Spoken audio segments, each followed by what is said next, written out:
What is trading in Forex? So, how does Forex trading work? It's actually quite simple. It's all about money, specifically various sorts of money known as currencies. Because you are not receiving a physical item such as a gadget or a toy, consider this. Purchasing a currency is equivalent to obtaining a piece of a country, similar to buying stock in a company. Here's the kicker. The price of that currency reflects how the market thinks of how well that country's economy is performing now and in the future. So, when you buy Japanese yen, you're really buying a piece of the Japanese economy. It's as if you're a mini owner of a portion of Japan. So, here's the pick. Buying Japanese yen is like betting that Japan's economy is doing well and will continue to improve. When you decide to sell those shares back to the market, you want to make a profit. Ideally, you'll come out with more than you started with. Profit time.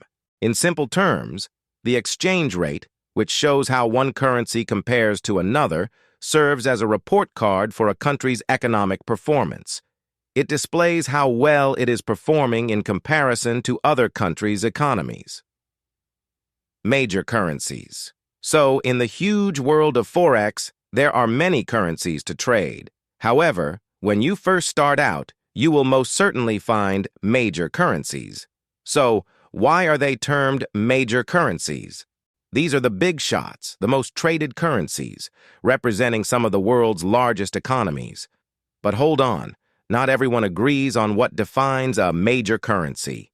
Some people, who have always followed the rules, stick to USD, EUR, JPY, GBP, and CHF as the major players. Then there are those who refer to the Australian, New Zealand, and Canadian dollars as goods currencies. Okay, let's break the code of monetary symbols. They always have 3 letters, and the first 2 identify the country. The third one? That's typically the first letter of the currency's name. It's simple, right? ISO 42177. Currency codes is the fancy name given to these amazing 3 letters.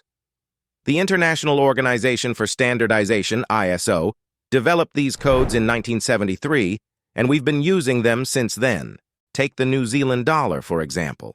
NZ stands for New Zealand, while D is for dollars. Easy, simple.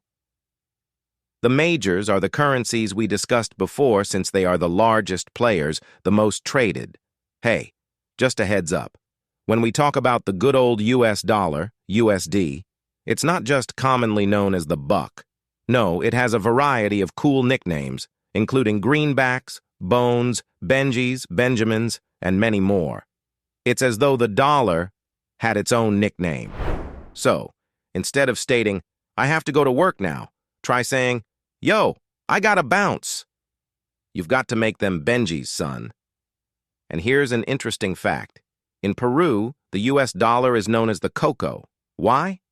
Well, it's like a nice nickname for Jorge, George in Spanish, a reference to the guy on the dollar note. Well, that's a wrap for today's video, but guess what?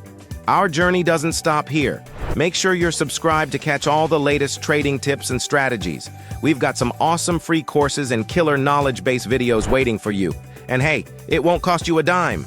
But trust me, it's gonna make a world of difference in your trading game. And hey, do us a solid, smash that like button. And if you think this could help out your trading buddies, hit that share button too. Your support means the world to us. Tell us what topic next you want us to cover, and we can't wait to catch you in our next video. Until then, happy trading.